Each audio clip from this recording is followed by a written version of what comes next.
जय हिंद दोस्तों, स्टडी पुराण के यूट्यूब चैनल में आपका स्वागत है। आज हम बात करने वाले हैं पुराने वर्षों में पूछे गए महत्वपूर्ण 5 प्रश्न और उनसे संबंधित सभी फैक्ट की बात करने वाले हैं, जो कि एग्जाम की दृष्टि से बहुत ही महत्वपूर्ण है। तो हमारा यहाँ का आज का जो पहला प्रश्न है, खजुराहो के मंदिर का निर्माण किस वंश के द्वारा कराया गया था। तो पहला जो प्रश्न हमारा निकल के आ रहा है यहाँ से, खजुराहो के जो मंदिर का निर्माण है, खजुराहो के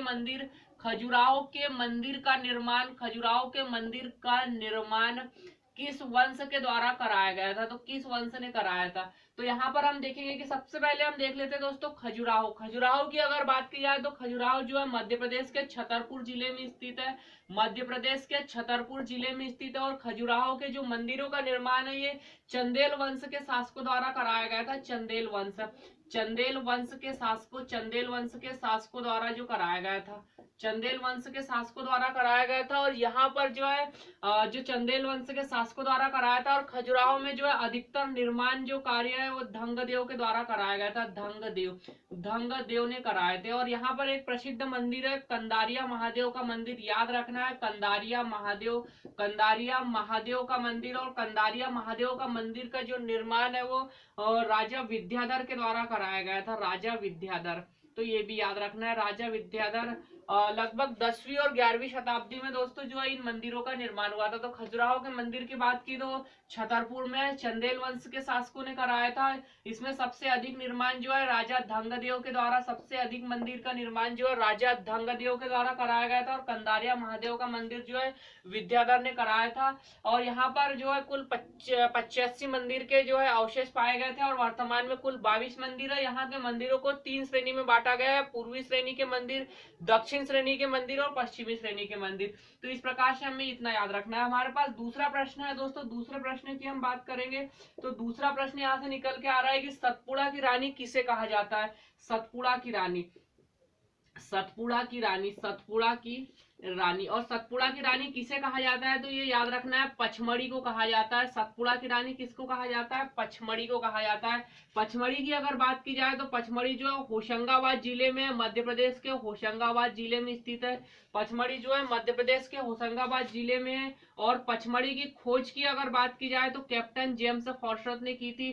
कैप्टन जेम्स फॉरशॉट के द्वारा की गई थी। तो ये भी याद रखना है, कैप्टन जेम्स फॉरशॉट ने जो है पचमढ़ी की खोज की थी। पचमढ़ी की अगर बात की जाए तो ये मध्य प्रदेश का सबसे अधिक वर्षा वाला क्षेत्र है। मध्य प्रदेश में सबसे अधिक वर्षा वाला स्थान है। मध्य प्रदेश का सबसे अधिक वर्षा वाला स्थान है, इसलिए इसे मध्य प्रदेश का चेरापूंजी भी कहा जाता है। मध्य प्रदेश का चेरापूंजी भी कहा जाता है। तो ये भी याद रखना है। पचमढ़ी की अगर बात की जाए तो पचमढ़ी में ही महादेव पर्वत है। और महादेव पर्वत है पचमढ़ी में। और महादेव पर्वत की सबसे ऊंची चोटी की अगर बात की जाए तो महादेव पर्वत की सबसे ऊंची चोटी जो है धूपगढ़ है। महादेव पर्वत की सबसे ऊंची चोटी धूपगढ़ है, जो कि 1350 मीटर है। और यह मध्य प्रदेश की सबसे ऊंची चोटी है। मध्य प्रदेश की सबसे ऊंची चोटी है। तो ये भी याद रखना है, मध्य प्रदेश की सबसे ऊंची चोटी धूपगढ़ है, जो कि पचमढ़ी में स्थित है। पचमढ़ी में प्रमुख जलप्रपात की अगर बात की जाए तो पचमढ़ी में ही दोस्तों प्रमुख हमें जलप्रपात भी याद रखना है, जिसमें अप्सरा जलप्रपात, डचेस जलप्रपात आ जाएगा। अप्सरा जलप्रपात, डचेस जलप्रपात, जो कि प्रमुख यहाँ के जलप्रपात है। तो इस प्रकार से हमें जो सतपुड़ा की रानी किसे पचमढ़ी को कहा जाता है, जो कि होशंगाबाद जिले में खोजकर्ता है इसके कैप्टन जेम्स फॉरशॉट, मध्य प्रदेश की सबसे अधिक वर्षा वाला क्षेत्र है जो, और इसे मध्य प्रदेश का चेरापूंजी भी कहा जाता है। यहाँ पर महादेव पर्वत है। महादेव पर्वत में सबसे ऊंची चोटी धूपगढ़ है, जो कि मध्य प्रदेश की सबसे ऊंची चोटी है। इसके बाद हमारा अगला प्रश्न है, मध्य प्रदेश का जलियांवाला बाग कांड किसे कहा जाता है। तो हम इसकी बात करेंगे, मध्य प्रदेश का जलियांवाला बाग हत्याकांड। तीसरा प्रश्न की अगर बात की जाए कि मध्य प्रदेश का जलियांवाला बाग हत्याकांड कौन सी घटना को कहा जाता है। तो मध्य प्रदेश का जलियांवाला हत्याकांड। मध्य प्रदेश का जलियांवाला बाग हत्याकांड की अगर बात की जाए तो इसे चरण पादुका नरसंहार को कहा जाता है। चरण पादुका नरसंहार चरण पादुका नरसंहार। चरण पादुका नरसंहार की अगर बात की जाए तो यह किस जिले में हुआ था? तो यह छतरपुर जिले में हुआ था। छतरपुर मध्य प्रदेश में हुआ था। कौन सी नदी के तट पर हुआ था? अगर नदी की अगर बात की जाए तो उर्मिल नदी के तट पर हुआ था। उर्मिल नदी के तट पर हुआ था। और इसमें लगभग 21 लोगों की हत्या हो गई थी। 21 लोगों की हत्या हुई थी। और यहाँ पर जो जनरल फिशर की हम बात करें कि जनरल फिशर ने जो है यहाँ पर गोली चलाने का आदेश दिया था। तो ये भी याद रखना है, गोली चलाने का जो आदेश है, गोली चलाने का आदेश किनके द्वारा दिया गया था? जनरल फिशर के द्वारा दिया गया था। तो ये याद रखना है। मध्य प्रदेश का जलियांवाला बाग हत्याकांड चरण पादुका नरसंहार को कहा जाता है, जो कि छतरपुर मध्य प्रदेश में हुआ था। उर्मिल नदी के किनारे हुआ था और 21 लोगों की यहाँ हत्या हो गई थी। इसमें जनरल फिशर ने गोली चलाने का आदेश दिया था। और ये कब हुआ था? तो इसकी अगर डेट की अगर बात की जाए तो कब हुआ था? तो ये हुआ था 14 जनवरी 1931 को। ये भी याद रखना है, मकर संक्रांति के दिन हुआ था 14 जनवरी 1931 को, जिसे चरण पादुका नरसंहार को जो है जो मध्य प्रदेश का जलियांवाला बाग हत्याकांड कहा जाता है। तो इस प्रकार से यहाँ से इससे संबंधित क्वेश्चन हमें याद रखना है। अब इसके बाद हमारा अगला प्रश्न है, मध्य प्रदेश में यूनेस्को में कुल कितने स्थल शामिल है? तो मध्य प्रदेश में यूनेस्को में कुल कितने स्थल शामिल है? तो हमारा दोस्तों हमारा प्रश्न निकल के आ रहा है, मध्य प्रदेश में यूनेस्को में कुल कितने स्थल शामिल है? यूनेस्को की बात करेंगे हम। यूनेस्को में कुल कितने स्थल शामिल है? तो मध्य प्रदेश में यूनेस्को स्थल की अगर बात की जाए तो मध्य प्रदेश में कुल 3 स्थल शामिल है। मध्य प्रदेश के कुल 3 स्थल जो यूनेस्को की सूची में शामिल है, जिसमें सबसे पहला आ जाएगा मध्य प्रदेश में पहला सबसे 1986 में पहला स्थल आ जाएगा, जिसमें आ जाएगा खजुराहो के मंदिर आ जाएगा। खजुराहो के मंदिर मध्य प्रदेश का पहला स्थल है जिसको यूनेस्को में शामिल किया गया था 1986 में, खजुराहो के मंदिर। दूसरे स्थल की अगर बात की जाए तो 1989 में आ जाएगा सांची का स्तूप आ जाएगा। सांची का स्तूप। और सांची का स्तूप कहाँ पर है दोस्तों? सांची के स्तूप की अगर बात की जाए तो ये आ जाएगा रायसेन में है। सांची का स्तूप रायसेन में है। और खजुराहो के मंदिर की अगर बात की जाए तो ये छतरपुर जिले में, मध्य प्रदेश के छतरपुर। और तीसरे स्थल की अगर बात की जाए तो तीसरा स्थल आ जाएगा भीमबेटका आ जाएगा। भीमबेटका की गुफा और भीमबेटका की गुफा की अगर बात की जाए तो भीमबेटका की गुफा जो है ये 2003 में इसको शामिल किया गया था, 2003 में। और ये कहाँ पर है? तो ये रायसेन में आ जाएगा, रायसेन में। और ये प्रागैतिहासिक काल का स्थल है, प्रागैतिहासिक काल के स्थल है। तो ये याद रखना है हमें। यूनेस्को में कुल 3 स्थल है जो कि मध्य प्रदेश से शामिल किए गए। 1986 में पहला स्थल खजुराहो का मंदिर आ जाएगा जो कि छतरपुर में है। 1989 में सांची का स्तूप जो कि रायसेन जिले में है। और भीमबेटका की गुफा जो कि 2003 में यूनेस्को में शामिल की गई थी। रायसेन प्रागैतिहासिक काल में भीमबेटका की गुफा की खोज किसने की थी? तो खोज भी याद रखना है। खोज की अगर बात की जाए तो 1857 में जो है इसकी खोज की थी श्रीधर विष्णु वाकनकर के द्वारा। विष्णु वाकनकर।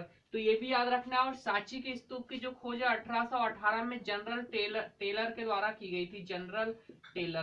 तो ये याद रखना है, जनरल टेलर के द्वारा। तो इस प्रकार से हमने देखा कि यूनेस्को में कुल स्थल। यूनेस्को का मुख्यालय की अगर बात की जाए तो यूनेस्को का मुख्यालय फ्रांस के पेरिस में है, पेरिस। तो ये भी याद रखना है, इसका मुख्यालय जो है फ्रांस पेरिस। तो इस प्रकार से दोस्तों हमने जो है महत्वपूर्ण यहाँ इसका फैक्ट देखे। अब हमारे पास अगला प्रश्न है, 1857 की क्रांति का नेतृत्व सागर से किनके द्वारा किया गया था? तो हमारा जो 5वें नंबर का प्रश्न है कि जो 1857 की जो क्रांति है इसमें सागर से नेतृत्व किसने किया था? सागर जिले। तो 1857 की क्रांति का सागर से नेतृत्व, मध्य प्रदेश में सागर से नेतृत्व किसने किया था? तो शेख रमजान के द्वारा किया गया था, शेख रमजान। तो ये भी याद रखना है, शेख रमजान के द्वारा जो है 1857 की क्रांति का जो है सागर से नेतृत्व किया था। इसके बाद हम कुछ दोस्तों जो 1857 की क्रांति मध्य प्रदेश में पहले कहां से शुरुआत की गई थी? तो मध्य प्रदेश में सबसे पहले नीमच से प्रारंभ की गई थी। तो हम यहाँ कुछ महत्वपूर्ण नेतृत्वकर्ताओं की हम बात कर लेते हैं। मध्य प्रदेश में 1857 की क्रांति में मध्य प्रदेश में जो है कुछ प्रमुख नेतृत्वकर्ताओं की हम बात करेंगे। तो सबसे पहले यहाँ रामगढ़ मंडला की अगर बात की जाए तो रामगढ़ मंडला। तो सबसे पहला क्वेश्चन हमारा यहाँ सागर का हम देख लेते हैं। सागर जिले से जो है नेतृत्व किसने किया था? शेख रमजान के द्वारा। शेख रमजान, तो याद रखना है सागर से नेतृत्व किया था शेख रमजान।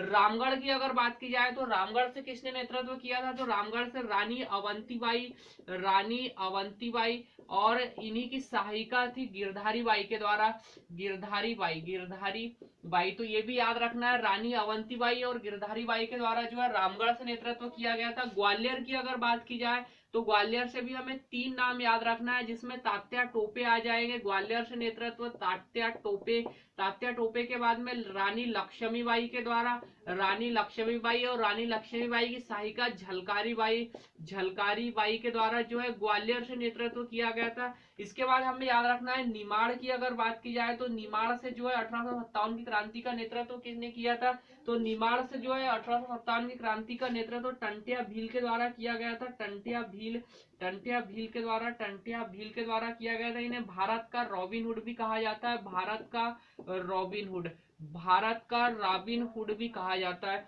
और मंडलेश्वर की अगर बात की जाए तो मंडलेश्वर खरगोन से, मंडलेश्वर खरगोन, मंडलेश्वर खरगोन सेंधवा, सेंधवा से जो है नेतृत्व किनके द्वारा किया गया था, तो 1857 क्रांति का नेतृत्व भीमा नायक के द्वारा किया गया था, भीमा नायक। तो ये भी याद रखना है। और इसे निमाड़ का रॉबिन हुड कहा जाता है, निमाड़ का रॉबिन हुड, निमाड़ का रॉबिन हुड कहा जाता है। तो ये याद रखना है। इस प्रकार से हमने कुछ यहाँ महत्वपूर्ण ग्वालियर से नेतृत्व तात्या टोपे, लक्ष्मीबाई, झलकारी बाई, सागर से जो नेतृत्व किया था शेख रमजान के द्वारा, रामगढ़ से रानी अवंतीबाई और गिरधारी बाई, और निमाड़ की अगर बात की जाए तो निमाड़ से टंटिया भील ने नेतृत्व किया था, जिन्हें भारत का रॉबिन हुड भी कहा जाता है। मंडलेश्वर की अगर बात करें तो सेंधवा से भीमा नायक जो है कि इन्हें निमाड़ का रॉबिन हुड कहा जाता है। मंडलेश्वर सेंधवा से जो है 1857 क्रांति का नेतृत्व भीमा नायक के द्वारा किया गया था, जिन्हें निमाड़ का रॉबिन हुड कहा जाता है। तो इस प्रकार से दोस्तों हमने जो है प्रमुख 5 महत्वपूर्ण प्रश्न और उनसे संबंधित फैक्ट की बात की।